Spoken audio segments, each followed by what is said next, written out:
Hi guys, welcome back to the channel. So today, something a little bit different. I'm going to be doing a 3-year or 8,000 miles as we've managed review of the Honda 2018 edition of the CBR500R. Let's go and have a look at the bike. So this fantastic bike that I've had for just over 3 years now, it was the first big bike that I owned. Before that I had a CBR500R, and when I passed my test, a lot of people were saying, oh yeah, you should get yourself, a really big bike or whatever, but little me wanted to be sensible. I'd looked at the 650, but when I sat on the 500, I don't know what it was about it, and it wasn't because it was a smaller bike. I wasn't scared of getting the CBR650.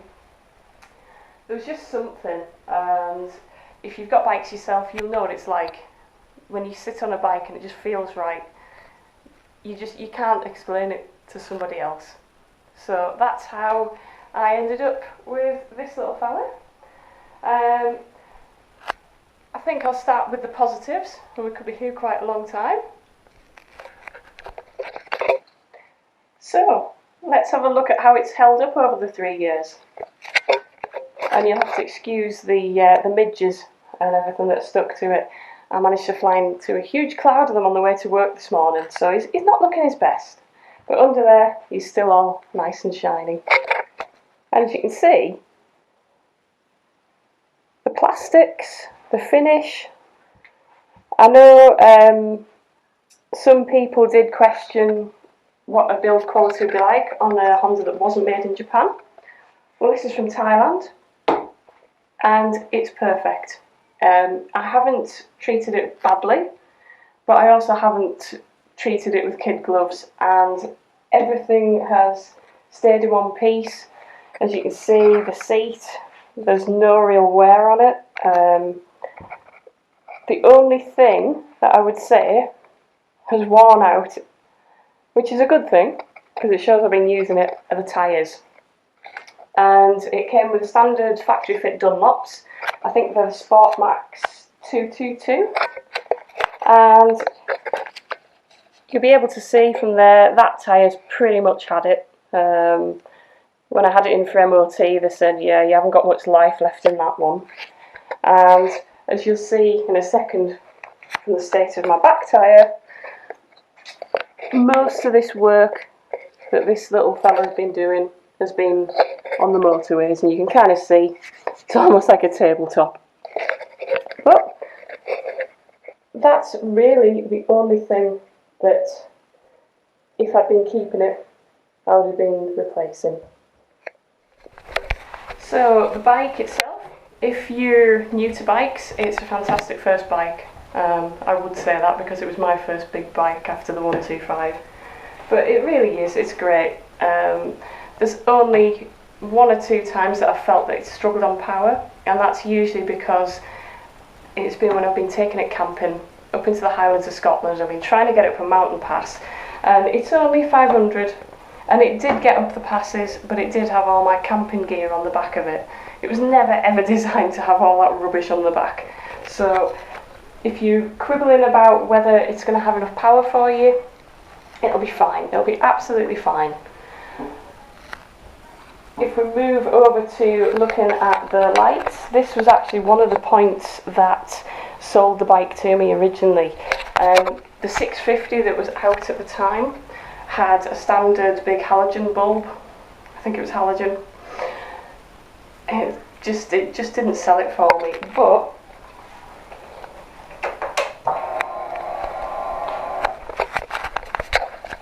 when the guy at the dealership switched those lights on and you saw its face, it just looks stunning. It's got big bike looks. It has been it's been mistaken for a bike that's a lot bigger, just on the basis of things like it was out of the 650 and 500, it was the first one to get the LED lights at the front as standard. I know I have changed that now, so yeah, it can only be a good thing. In terms of the instrument panel, so easy to live with. The only thing that's missing, which I've never had on a bike, so I don't miss it, is a gear change, a gear selector. I think on the current 2019 version there is one on there, so if you're a little bit nervous about your gears, it does come with one. In terms of the fuel tank, it's a decent size. I managed to get about 200 miles out of it, and I don't ride slowly, but I don't really fly around either. Just good, sensible riding. You'll easily get 200 miles out of it. I think for the life of the bike, it had managed to average, I think it was 82 miles to the gallon.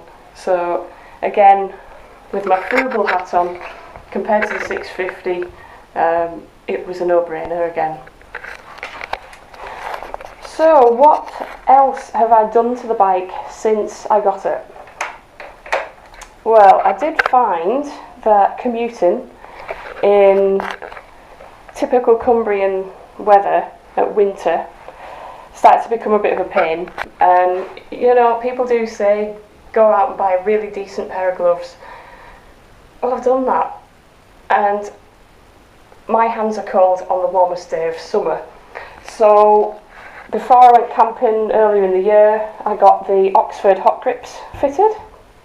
They're fantastic, really easy to use, really comfy. I actually prefer the grip, the actual rubber compound, to the standard Honda grips. And as you can see here, really easy to operate. When you switch them on, they will go straight to 100%, but you can dial it in so that you're not setting fire to your poor hands when you're out there. They are worth their weight in gold, and I waited probably 2 years too long to get those fitted. Only other thing that I've got, and you'll have to ignore the bird poo that's on the bike. That's my fault. He's gone for a wash later. I got a USB socket fitted. I'll just try and flip it open.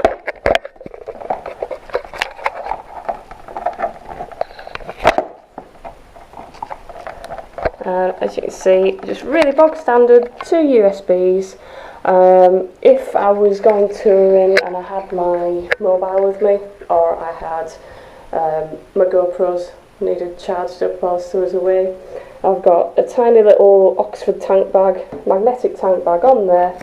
It's got a lead that would come out and just connect in, and that would work really well. It's not high powered USB, so it's just a standard sort of trickle charge, but does the job. In terms of taking it camping, I got the Jiffy rack that goes with this model, and it was again really easy to fit. I actually fitted that myself. I went for the Jiffy one because, as you'll see here, there he is.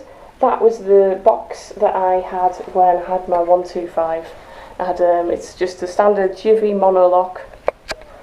And what I did, as you can see down here, really easy to fit if you're thinking about sticking one on yours, or if you're still looking at buying the bike and you're thinking, what could I do with it?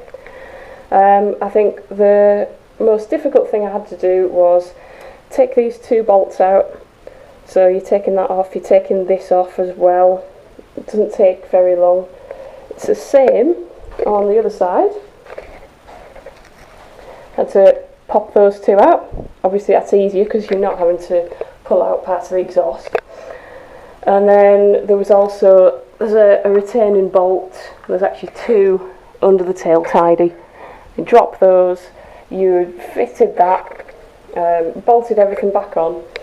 And the only thing I would say is this plate doesn't come with the actual rack, and Jiffy do that because they do one or two different connectors. I think one is obviously the monolock, and I think it's mono key is the other one.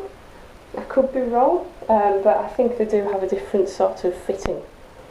So if you are thinking about doing that, just have a look at what your case is. There is, if you Google, how do I know what type of lock my Jivy is, there are tons and tons of YouTube videos and entries on Google, so you can't go wrong. I didn't, so you'll be fine. Realistically, is there anything I don't like about the bike? It's been a workhorse for 3 years. I've used it to commute, I've taken it on holiday, I've gone camping. I'm really into my runs, so I like to take it to parkrun. I just stick my big Momo bag on the back, get the rock straps on, get it tightened down, and put all my running kit in there. I've taken it shopping, you know. I've taken it on charity rides. We usually do quite a big charity ride in Cumbria at Christmas for Cash for Kids. And we all get dressed up like rather strange looking Santas and elves and reindeer and things. It is just a fun little bike. Can't fault it. It's not a bike where you're thinking how's it going to react when you put it into a corner. It's, some people say, you know, it's a Honda. You know, it's predictable. I think a lot of the reviews said things like it's quite boring. It's quite practical. Well, yeah, I will admit I am a Honda nut. Love them to bits. But also, that was one of the reasons I bought it. It's a Honda, it's going to run forever. And I'm pretty sure that whoever gets this bike after me, as long as they get it serviced at regular intervals, which I have been doing, it will give them absolutely no problems whatsoever. It's never ever put a foot wrong, with the exception of one thing, and I will throw this in there just because I do know that there have been other people who've had a similar issue, and I'd hate for someone to do what I did, to try and resolve it themselves, because I got it wrong.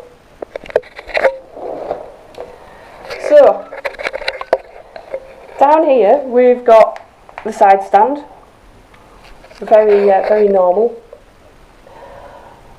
There is a known issue with the CBR500, and it seems to stem through quite a few of the models, not just this one. After a while, something seems to go a bit haywire, and if you try and start it when the side stands down, even if it's in neutral, for some reason, I don't know whether it's a linkage or a wire or there's something just doesn't send the signal through to the bike properly, and it won't start properly. It'll just woo, woo, woo, woo, woo, woo. It will eventually fire up. Now, I originally put this down to it had stood in the garage for a few months over winter, and I thought, yeah, battery's knackered. I charged my battery up with my Oxford oxidizer. It looked fine, so I wondered if it was just the circuitry rather than the charge. And I could not get to the bottom of it. It made no sense whatsoever. And I changed the battery. It was about 90 quid. Fitted it myself, you know, it's under the seat, you can't go wrong. Changed the battery, problem was still there. I started to think, oh God, what's happening? You know, this bike's been perfect, it's just gone out of warranty. What have I done wrong? I went through all the scenarios, and it was actually the last time I had it in for service. I mentioned this to one of the guys at the Honda garage in Newcastle, and he said, if you Google it, you'll know what I mean, but there is a known issue, and it would require the side stand and the linkage to be replaced. It's about £100, thereabouts, but I wanted to throw that out there because in the end I went and bought a battery I didn't need, and I could have spent that money on the side stand. It did actually start up okay, as long as I was sat on it or held it up with the side stand up, it would start perfectly. So it's something in there. But other than that, this little thing has done me proud. It really done me proud. If you're worrying about the seat height, I'm 5'7" and haven't got my shoes on. But as you can see, my heels are just off the deck, but literally by about a centimetre. In terms of reach, it's so comfy, you know, when you sat on it, you're not feeling like you're like, oh god, I'm going to have to bend, you know, and you've not got a lot of weight going through your wrists either. So in terms of comfort, it gets nicknamed the VFR500 because it looks sporty, it looks great, but it's got the comfiness of the VFR, which I didn't really understand until I started to hear about people, you know, you do 2-3 hour rides, you're like, God, my wrists are killing me, or my back's hurting.